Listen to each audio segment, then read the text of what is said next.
It took me ages to figure out language as well because because English is my second language. Yeah, of Afrikaans course. is my first.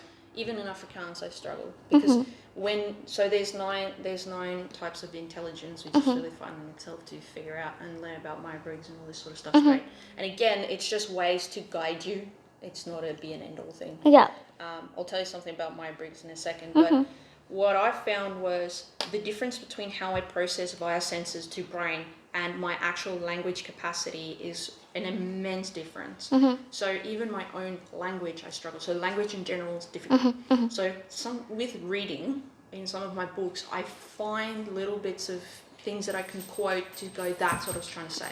I do that with silly things like TikToks or like music. Correct, Yeah. So Someone else thinks like this too. This is what it clicks. Correct. Yeah. So when something like that happens to me, instead of saying I'm non-verbal, I'll usually say, you know what, you gave me something to think about, but I need to process this. Do you mind if I come back to you in 2 days? Because usually people will be like, oh, okay, she's thinking about it. Then you remove yourself from the situation and then go do something else, you need to compress, whatever you need to do, and then come back to it. So oftentimes what I do is I actually record live videos or videos. I don't post it, and then 5 days later I watch it again, because then I'm not in the same mind frame. Yeah, so I'll watch it and I'll go, what the hell am I talking about, and then delete it. Yeah. But if I'm like, oh yeah, cool. Yeah. So that's one way you can do I it. was doing that a couple months ago when I was first figuring out autism stuff. Because Yeah, sorry. Yeah. No, I was done. The Myers-Briggs one. So one of my things that I've done is I've actually written. I have a lot of notes on what's happened to me at this particular board and train kennel, and I have to process these things. But I can't go to these people and ask them about their opinion because we left in a very bad way. Okay. I want to, but I'm too scared someone's going to bash me over the head, or they're going to be like, well, I don't remember, which isn't helpful to me. So I go through the things I've written, but it does trigger me. And then I decided, I want to try and put this in a different story. I want to write a story with different characters. And I've got a really lovely client. She's a journalist, and she gave me this book called The Dramatic Writer. And the very first thing they want you to do is develop your characters, right? So you start with the names. So my names actually are specific to the people, like it means. But here's the thing. I am so stuck in the negative of these people, right? So here's what I did. I went to Myers-Briggs, and I read through everything in the work, because if there's about yourself.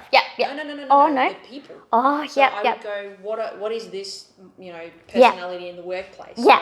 Every single, like all 16 I went through with every single person. And then I read it and I'll go, this is the person. That's that, yeah. But then, my own therapy, I would then go to the positives of this person. Yeah. And I'll read it and then it reminds me, and I'll go, oh yeah, that's actually how actually, they did help me here with, And it takes me away from that traumatic, reliving, constantly, just grading. I have black or white thinking where bad is bad, good is good. Yeah. And what it did was, I focused on it to then find the positive with these people. So now when I'm writing my character, and I'm actually not writing it, it was just a way for myself to process it, that people are people, and, people do things. And, there are things I can control, and there are things I can't control, and there are things that I've made bad decisions, and things they've made bad decisions, but it helps me to process with what's happening with my trauma. And once I got that, I went, great, and now I'm fine. I don't need to know why they did it. I don't need to understand why they did it. I just had to remind myself that, yes, there's these things, and our weaknesses get exposed when we're in distress, right? Like, full on. So it makes sense that the traumatic things, and in Andrew Huberman, he's actually got a podcast himself, but I heard him on the Ready State. He's a neuroscientist, so he's the science dude, does it, and I just remember him saying our brains are wired to grab onto all the negative experiences because it keeps us safe. That's why it's so difficult to focus on the positive. Because positive feels good, but it doesn't always keep us safe for some reason. I don't know why, and I don't particularly care. And that's how I worked through rewiring my brain and processing the way I needed to be okay with what happened to me. But here's the thing, I can't remember any of it. The only reason why I know of this is because when it happened, I wrote it down. So my working memory is also affected to such a degree. I don't know what happened. So when I got back from South Africa, I also went through some trauma, and my mum said, you were in a really, really bad way, like so bad. So after South Africa and after this board and train kennel in 2019, they were fighting for my life. I didn't care. I was like, Yeah. So I don't know what happened. I can't tell you, but I have that residual emotion. So not too long ago, last week, we were at a party with a friend's birthday. There's another lady there. I only see her like once a year. And I know about her. She's really nice. Now I already, as she's talking, I'm like, oh, this lady's distressed. Like distressed, not stressed. Anyway, long story short, it was a bit of a misunderstanding. And I asked a question, and her response was, don't you think I did that? Right? And I went, time out. And I went, that's triggering to me. Because people who teach intuitively and can't put it in language for someone who doesn't learn intuitively, what they do is, instead of admitting they don't know because they feel vulnerable, they'll attack you as a person. Okay? It's a deflective technique. Okay. Yeah. So instead of talking about the problem you have with me, and I'm like, don't yell at me, and then so I insult you with something that you could dispute, and therefore I'm away from what. Yeah. Oh my God, I've had that experience so many times. Yeah. Correct. So I went, hang on. I said, if you talk to me like that, you are triggering me, and I will get extremely hostile because this is what I dealt with. Yeah. Anyway, it came out that she felt I was attacking her, right, because of my monotone and my lack of expression. And I went, oh, no, I was actually curious. I'm asking a question. Yeah. Once we sorted that out, she was like, oh, yeah. And then she answered my questions. Yeah. And suddenly we're all good. Yeah. And I think so. Yeah. I was good. And I was like, oh. Phew. Yeah. It wasn't my intention. Yeah, intention. But because of our assumption. Yeah. Yeah. But assumption makes an ass of you and me. Yeah. Right? Yeah. And because it's so, the energy I have to expend to figure these out is so much. And I'm like, can people not make it a little easier for me? So when I deal with someone like that who attacks me on Facebook, my character doesn't know me, it really affects me. And this is a person who's a recovery coach about mental health. And I'm like, she's destroying my mental health. So does she care about dogs so much that she doesn't care for humankind? Yeah. And in my head, I remember one day saying to someone, you do know, because a lot of people become dog trainers because they don't like people. They don't like working with people. And I said, do you know who has the wallet? Yeah. The owner. Yeah. Not the dog. Yeah. The dog's not paying you. No. So you have to learn. And this is me being not a people person. I'm introverted. I'm an autistic. My entire being is not interacting with humans. And I'm forced to learn these things. Yeah. Okay, and it's hard. And I hate it. And there are days where I'm like, I'm going to stay in my house. And I hide in there. So I can understand. Yeah. And there are people that will probably talk to me and go, oh, I feel like that. And I'll be like, that's nice. Yes. And you're like, I hear you. I can't deal with your feelings right now. Yeah. Because if I take, it's like my backpack. My backpack's heavy already. And now if I take your feelings and throw another rock in, and then that person's feelings, and then this person's feelings, at some point in time, I'm going to be like, oh my goodness. Yeah, it's draining. Yeah. So boundaries. Yeah. I'm telling you, my psychosocial recovery coach was great. She said to me, you need to learn how to articulate your boundaries and then to communicate it. And I went... Which is my biggest, work on right now. It took me 3 weeks. Yeah. 3 weeks to get that down. I'm still not there, but at least it's better. Yeah. So if I'm face to face and I'm like, wait, like a misunderstanding between me and some of my friends not too long ago, it was really funny. Yeah. So, they kept talking to me, and I'm like, yes, I agree. Yes, I agree. Yeah. And I get angry because I said I agree. What do you want from me? And then I went, and they looked at me, and I said, how does my face look right now? And they were like, you look like you're just saying you agreed to get us off your back. Oh, okay. Yeah. And I went, okay, let me just tell you what's happening. I said, I'm so tired. Yeah. I have sleep deprivation. That I'm focusing so hard on what you're saying. Yeah.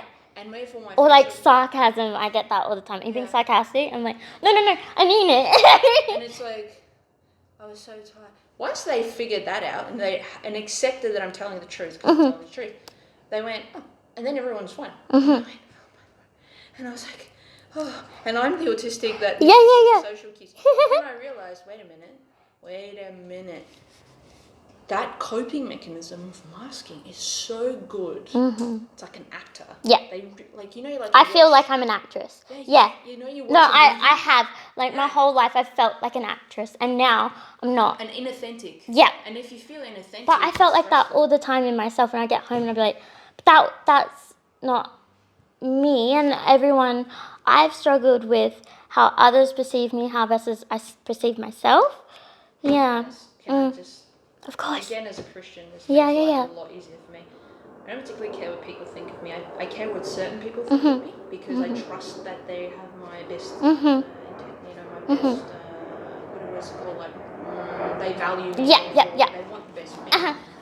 But God is very important to me, and I care what He thinks. And the weird thing is, and this is what you go through as a teenager, right?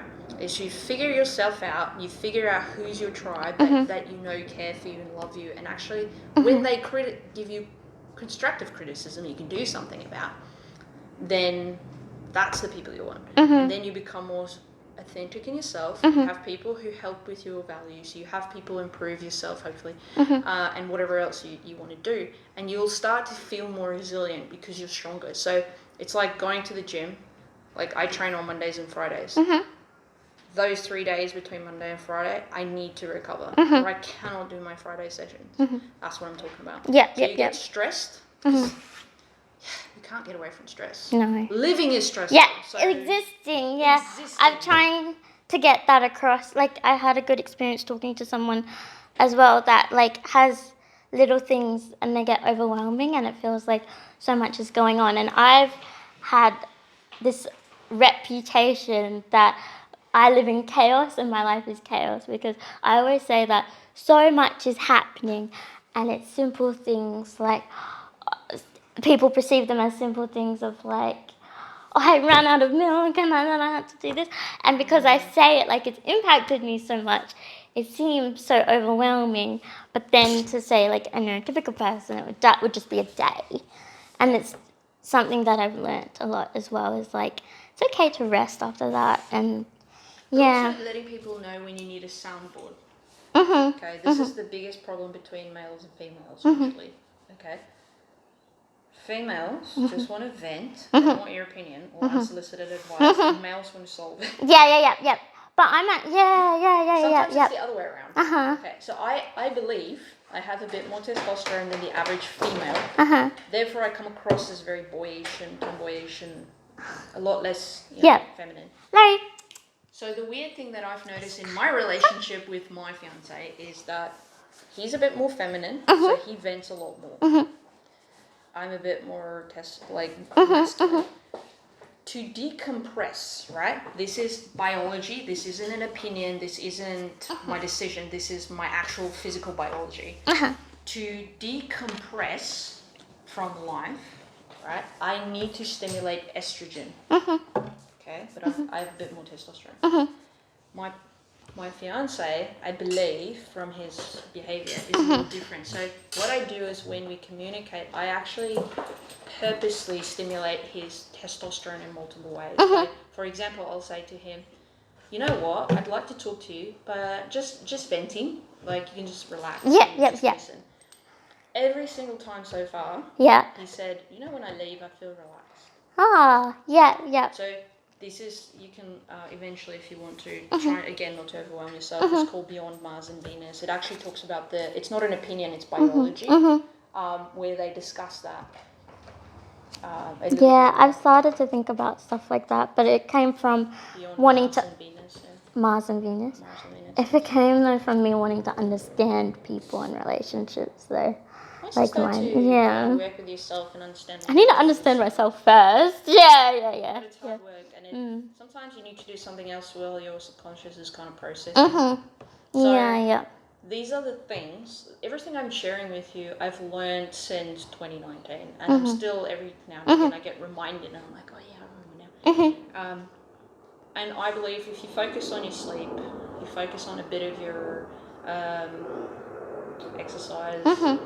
You focus on movement, actually. Movement, mobility, a little bit of your nutrition.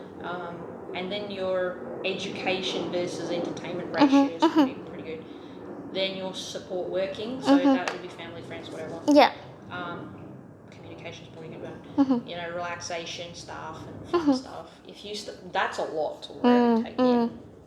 Once we get that in, then we can start being a bit more normal. Like, how do I now commit to the community? How do I now help the government? How do I now help this and that? Whatever causes are important to you. So, for example, I've never had kids, so abortion and all these things is not cause. It's sad, but the cause is not as close to my heart as dogs, or autism, or domestic violence, or bullying, for example. If that makes sense.